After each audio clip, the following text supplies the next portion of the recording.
Hi. Hello, welcome. We have a first question here. I'm going to pass the microphone over. Okay. Hi ladies, very beautiful movie, very great, thank you very much. Sylvia, question is, you definitely had friends... Can you speak louder? Sorry. Can you speak louder? You definitely had friends in Soviet Union besides those who were involved in that wedding. My question is, what was their destiny if you know about any? And second question, is any of them trying to help you there when you've been arrested?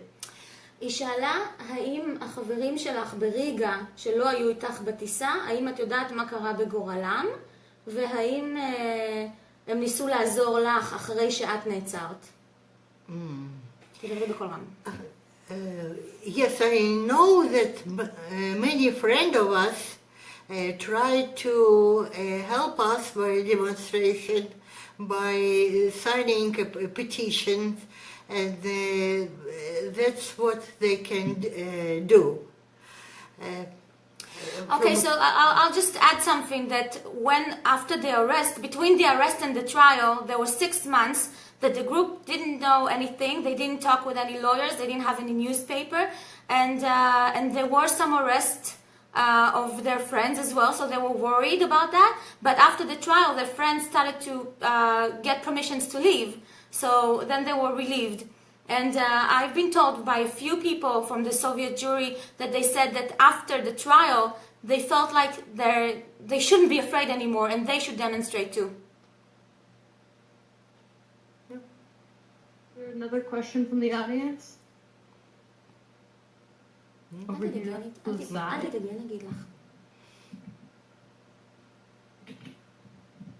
Hi, thank you for your wonderful film. Thank you. My question is, what are your main concerns for the Jews who are now living in current day Russia? Yeah, if you can all speak like a lot louder or closer to the microphone, that would be really great. So you said, what did you say again? What is your biggest concern for people who are now living in Russia, Jews in Russia now? האם בכלל יש לך דאגה, ואני שואלת מה הדאגה שלך לגבי יהודים שחיים עכשיו ברוסיה, או אם בכלל יש לך דאגה בעניין. זה בכלל מעניין אותך.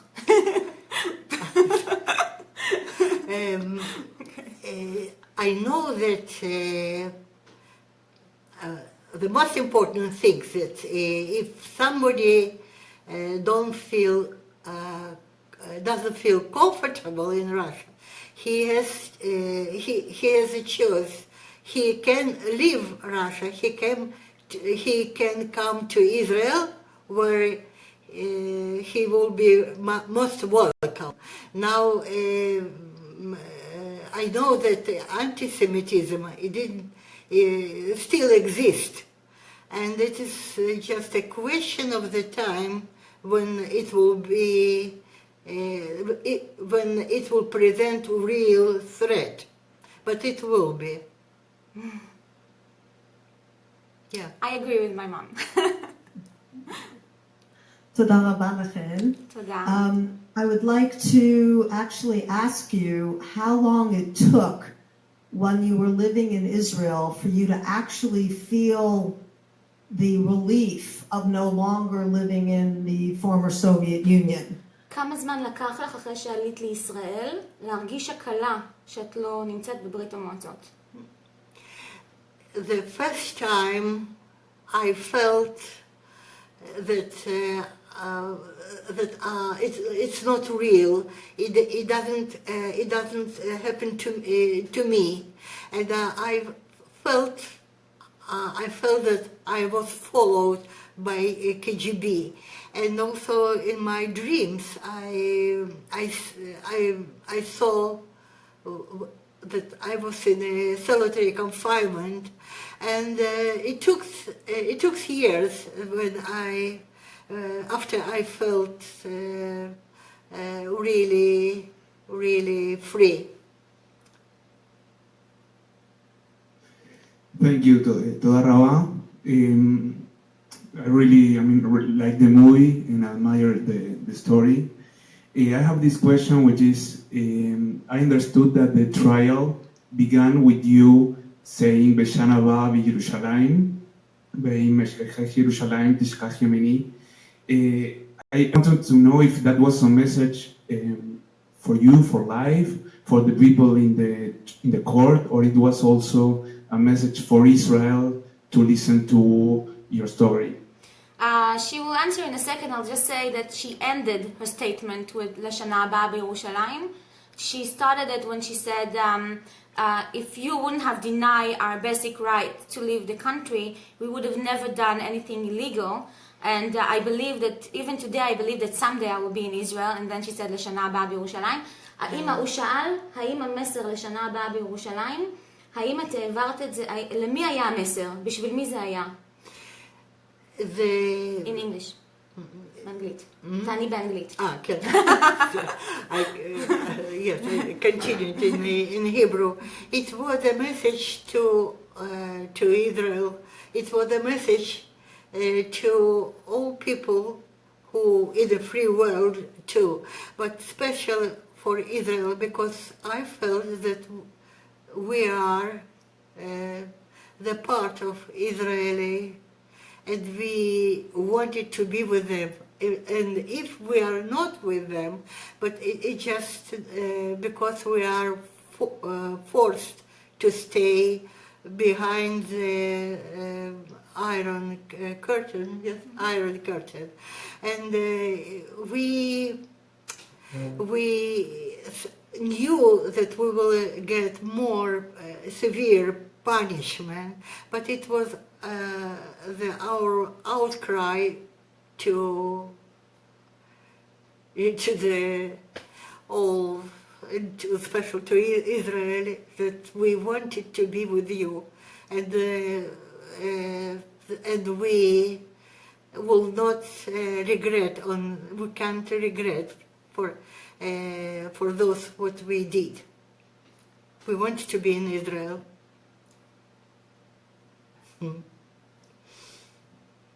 Yes. Yeah. Thank you very much. It's an amazing movie. כל הכבוד. תודה רבה. Yes. In today's Russia, do they still present you as criminals or as heroes, or it's mixed? And another question, whether this film will be shown in Russia, or it was already published. I will answer the second question, and I'll let my mother answer the first one after that. The film was shown in Russia. It was shown in, actually, I was very surprised. It was shown in the largest documentary film festival in Russia called Art Doc Fest. But now, for example, they wanted to show it at the Russian Jewish Film Festival, and they said that they can't take it because they are afraid because of the political statement. So it was, we showed it in Moscow, in the center of Moscow, in a big cinema, in a big festival. They showed it 4 times in December, and here we are, close to June, and now it's not possible anymore to show it. ואמא, היא שאלה, האם ברוסיה רואים אתכם בתור פושעים או גיבורים? It depends. There are people not democratic mind, and they maybe, of course, they consider us criminals and terrorists maybe, but after our trial, the people became free to leave Russia, and also to come back and to live again. So it was no problem of, it is not now a problem of immigration. It's an open country, and I think that those who realize this, that they received a freedom, they appreciate, and they knew that they owe to those who were on trial. When the law is ridiculous, of course you are a criminal because you're breaking the law, but the law doesn't make any sense. And also the Soviet the Soviet, they broke the international law, the international human rights law. They're supposed to let people out. Like the same there in North Korea, they don't let people out. It's not illegal for the country to not let people out. And the group, they broke the Soviet law, but they didn't break any moral law because they didn't hurt anyone. They didn't plan to hurt anyone. And they just wanted to escape. And if someone sees them as criminal, it's just very narrow-minded. And that's all I have to respond to that. So, first of all, a great movie also. And Sylvia, you are a true hero. And I'll tell you in Hebrew, את גיבורה אמיתית. Thank you. באמת, מכל הלב. תודה רבה. תודה רבה. My question that I want to ask, if I could have take you back in time to the moment that you decided or where you were planning to do this operation with the knowledge that you have today, would have you have done anything differently? אם היית יכולה לחזור בזמן, עם כל מה שאת יודעת היום, האם היית עושה משהו בצורה שונה? את החטיפה, את המעצר? You know, it's not a question what I would do if if I know what will happen to me. I think that yes, because we were determined and nothing could not stop us. But the question is if it is what was happened after this, what good it brings to all of us. I think it means was it worth it? האם זה היה שווה את המחיר? Was it worth the price that you had to pay? The price was high, but if we will not pay this price, we will not be free. And will not be free because the state will not refuse from their power just like voluntarily. It has to be broken. It has to be broken by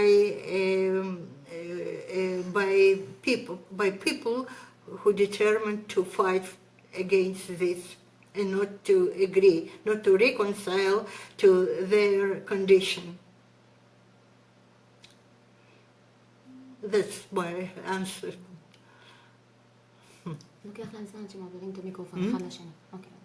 Anat, Sylva, thank you very much for your film and for sharing your story.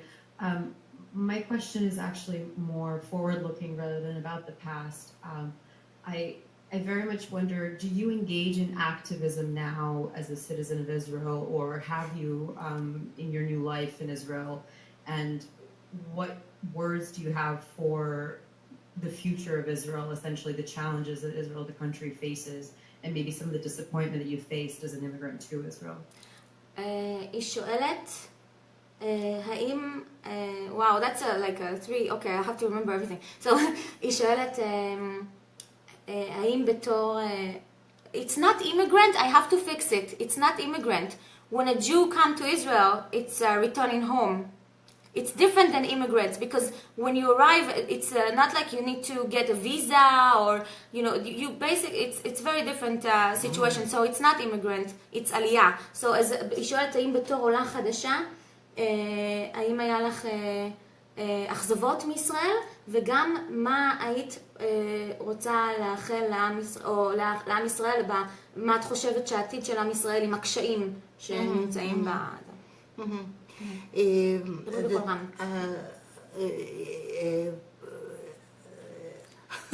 Okay, let's split it to one question at a time, okay? האם הרגשת את I'm going to ask her just if she felt disappointed from Israel as a new עולה, when she just arrived. האם הרגשת? Yes, I just felt immediately that it's my home. It's I get a home. My dream was your dream came true. Yes, my dream come true, and it was unbelievable. And until now, I thank God for every day I'm here. And the second question that she asked was how how do you feel? What did you say? How does she feel? What she thinks the future of Israel is, or what she wishes? Okay, that's right. I believe in a future in Israel. I think that it's a miracle, our country, in all of these difficulties that we have. I believe that one day, it will be a peace with our neighbors one day, and I believe that Israel will give to the whole world a lot of knowledge, a lot of good in every field, in medicine, in art, in everything, in sports. Yes. Come, Israel, plant the trees. אמא שלי היו שואלים שאלה. What did you say? I was asking if there's any other questions from the audience. Okay. One more here. Wonderful. I love the relationship that the two of you have, the mother-daughter, and it came through in the movie, and I see it continues now, that you have such a patient mother-daughter relationship that's beautiful. Can I ask about your dad or her husband, or is it ex-husband? Ex-husband, היא שואלת, היא אמרה שהיא אהבה את היחסים שלנו, היא רוצה לשאול לגבי אבא שלי. So are you asking about my relationship with my dad or my mom's relationship with my dad? Again, I saw a very sweet relationship with your dad. Yeah. Well, my parents got divorced when I was 1, but it was a very friendly divorce, and they're still very good friends until today, and we're still family even though they're divorced, and they have good relationship. They've been through a lot together, and they respect each other. Yeah, that's right. Yes, that's we are friends, and he's a good father, and that's what I appreciate most. Yes, and I have much respect to Edward. Yes. Yeah, and my mom and I have a very close relationship. We are always choose who's going to be crazy, either she or I. You also saw in the film, either I'm crying or she's crying. You're so square. Yeah. Great. Anat, this is Caitlin with the festival. Hey. I'm going to leave it for one more question, and while people are thinking of that, I wanted to know if you would talk to us about how you cobbled together this footage, and if there was anything in that process that you learned that was something that you weren't expecting. So something that I wasn't expecting, I think I at first when I started working on the film, I thought it's I was thinking I had a very low expectation. I thought I'm just going to make like talking heads, interviews and archives, and that's it. And I thought it's going to take me a year.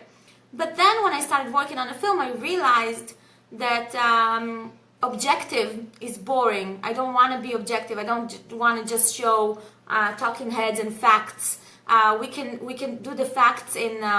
I actually created a version for historians that have all the facts. It's not a film, but for the film, you need to have a more personal point of view. And so, after about 2 years of working on the film, I realized that I have to change it, because I saw when I tell people that it's my parents' story, suddenly their eyes lit up. Suddenly it was like more interesting for them. And I realized I have to make it personal, not only just about my parents, but also my point of view about them. And I was trying to show them, like I see them, heroes, but also my parents. They're funny, dramatic, and not just the past, also what is today. I think the most probably working on the archives, finding all the archives was the most time-consuming. And also, from the beginning, I was trying to raise money, and it was very important for me to interview KGB men who were involved in the story, because I wanted to hear their perspective. I was just curious what they would say, but the answer that they gave me was I'm not sure if they're just know that they're lying or they're being brainwashed themselves, because the answer that they gave me was not satisfaction at all, because I asked why were people not allowed to leave, and the answer that I got was, well, maybe they want to become spies if they leave, maybe they will be in the army and fight against us, which is a very strange answer. So I hope I answered your question. Because Thank you. Yeah. Can you tell us how we can share this film with our friends, or where we can find out more information? Well, you can, we have a website, we have a Facebook page, it's very easy to find. If you Google Operation Wedding Documentary, we'll be the first to show up on Google for the website, and also on Facebook, Operation Wedding Documentary 2016. And we're showing, I hope we'll show in Washington again in November. I'm planning on a big tour, US tour in November to do in the West Coast and the East Coast. And next week we're showing in Harrisburg, St. Louis, Brooklyn. So it's just the best thing to do is go to the website, sign up for the newsletter. I send only once a month. And by the way, in the next newsletter in a few days, I will also send this video with the Q&A and about the festival, because so that's Thank you so much. If everyone could join me in giving Anat and her mother a round of applause.